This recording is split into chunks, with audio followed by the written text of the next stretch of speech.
Well, we'll get a better feel for that this Saturday in Oh Death boy. Valley. Yeah.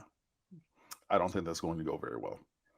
Miami's a near 3 touchdown underdog, and it opened at 19. I haven't looked at it. Clemson favored by 19. I haven't looked at it since then. But, um, and this is frustrating because, again, going into the year, and I think they've gotten lucky, Clemson has in large part, but like they're very gettable. They're very much not juggernaut Clemson. They're a good team. Don't get me wrong. I know they only have one loss. They're fighting for a college football playoff berth. I know all of that. But name me the last year of a Clemson team that you think this year's Clemson team beats. Yeah, exactly. So, 2011. but you're going back a decade. That's my point. All of the ones that people are thinking about recently, right? You're not taking this year's Clemson over any of those. And look, when Deshaun Watson was there, you're like, oh, even last year was great. I think this year, when Trevor Lawrence is there, you're like, hey, I know Deshaun Watson's teams, but like, it might even be a conversation. This year's Clemson team, every last one of those other Clemson teams you're taking, which again speaks to the excellence of Clemson, but also the fact that they're not that kind of excellent. And it's a little frustrating because clearly Miami is nowhere near where peak optimization for the program hopefully will be, not even probably where the immediate performance of the last couple of years was. So even with a more gettable Clemson than previous, which was just not even fathomable, you're really not in a position even to really challenge that. And, again, Jakari had 87 yards rushing. Rooster had 118. Team had 200 and something. Clemson's not going to let that happen. And Clemson's defensive line is going to be really. I mean, look, good on Lawrence Seymour for finally looking like a viable college lineman last week against Georgia Tech. What have I been saying about Georgia Tech? They're not that good. There's many, many, many, many men. Shout out to 50 Cent. Many men on the Clemson defensive line who, boy, I mean, they're going to be a problem. KJ Henry's already won games. Brian Brzee, if he's back, he's there. Tyler Davis still there? Tyler Davis from Florida? I think he's hurt.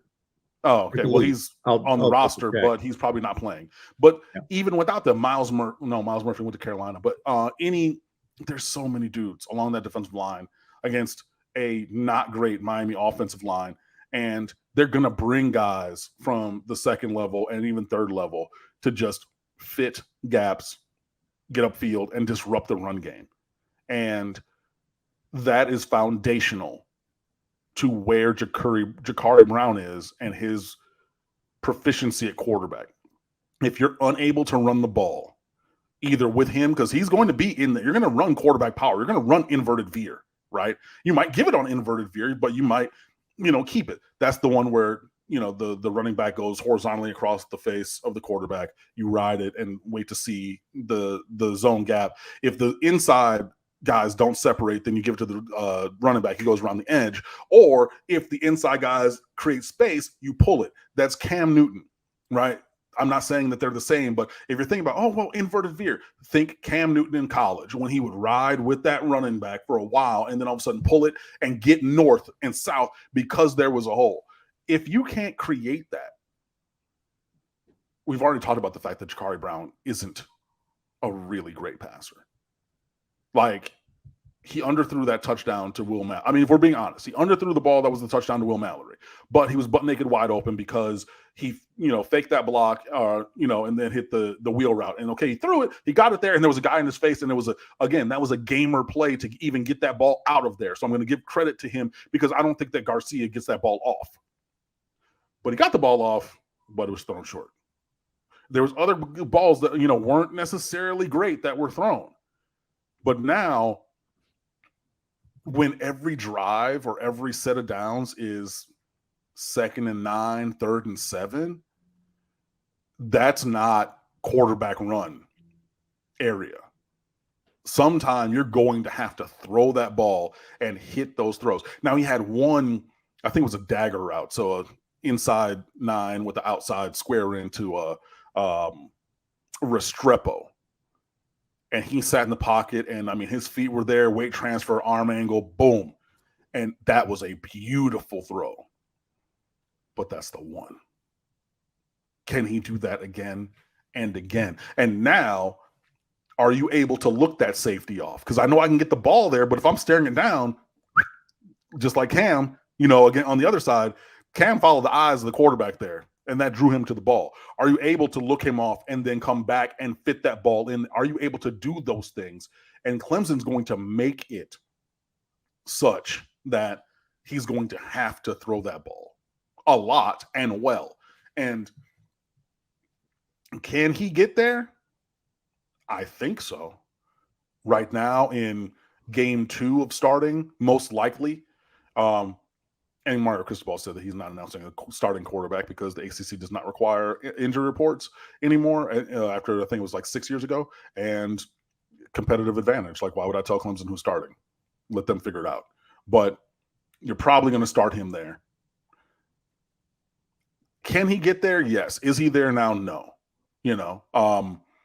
But this game I think is going to be, even with Clemson not being great, even with it being Will Shipley and the Pips on offense, even with one read DJ Uyunglele not being good.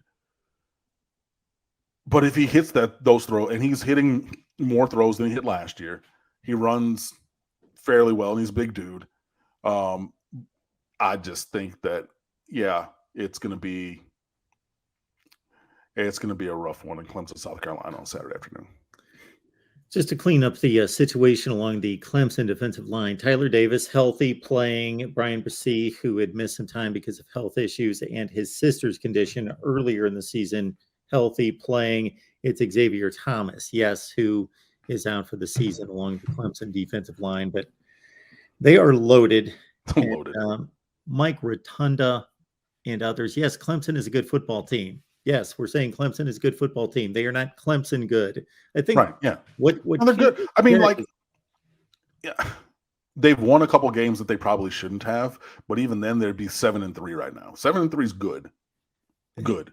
They're not Clemson. They're not peak Clemson. They're not Deshaun Watson, Trevor Lawrence, all of the wide receivers in the league, and they're not that monster juggernaut this year. But they're a good team. Absolutely. I don't even think what you're saying is that debatable. It's not even, they're one of the teams in the nation that you can really see based on what we know from the past and based on what we've seen currently. That's a pretty foundational read. They're not what they typically are, top 3 team in the country, but they're a clearly top 10 to 15 team in the country. Absolutely. And I mean, look, again, that's still good. I would, want Miami to be there. But in terms of, continuing this program year and year and year and year, where, to Mark's point, they've been clearly a top 3 team in the past, and they're a top 15-ish team this year. That's a step down. It just is. DJ Uyunglele has played better than the media giving him credit for. He should have been benched. I stand on that. I know that he's playing better this year, but he still has a limited ceiling, and I'm going to stand by that. I think they should have went to Cade Klubnik. It didn't already cost him a game, and then they put Cade Klubnik in the shadow of his own goalpost at Notre Dame in the middle of the game. That was stupid. But DJ Uyunglele is going to be, what was Logan Thomas. Like, you're going pro, but in something other than quarterback, bro. Like, go ahead and play tight end. Be like your younger brother, either one, playing tight end or D end, and everything, because you got the physicality for it and everything. But like, he's not a quarterback. He's a fine, okay college quarterback, but no, when you're talking about, and again, this is the difference between even a Taj Boyd, who I would take. Taj Boyd, Deshaun Watson, clearly. I mean, off the field stuff notwithstanding, I'm talking about on the field. The other stuff is a different conversation. But on the field, Trevor Lawrence, please. But like, I don't see it. And if that's what you think, then Okay. And it can be like a conversation I was having online with only one sane Oregon fan today. We can disagree, and I'm fine with that. But this one, yeah, I basically said something about Oregon being in it for a 5-star offensive lineman. I said, so are y'all still mad at Cristobal or nah? Which was a little snarky, but to the point was, he elevated the recruiting profile to be able to go after 5-star offensive linemen, which they'd never gotten before he got there, by the way. And one dude was like, oh, yeah, well, the Connerly kid, he actually wasn't going to come here because Cristobal preferred somebody else, and he was recruiting that other player instead of him. And I was like, oh, okay, well, you know what? But there was this recruiting page who was like, he just wanted to be, oh, y'all get bowl eligible. And I was like, that has nothing to do with the question about y'all recruiting 5-star defensive tackles. And I'm not going to get mad or hurt about it because I'm me. So whenever you want to stop the ad hominem attacks, we can do this. And this one dude really came in. He was like, okay, fact. And I was like, I didn't know that or I'd forgotten about that. So thank you for bringing that through. And you're correct. Boom. So, hey, that might be it. But in terms of DJ Uiagalelei, that those facts and everything do not exist. I don't believe so.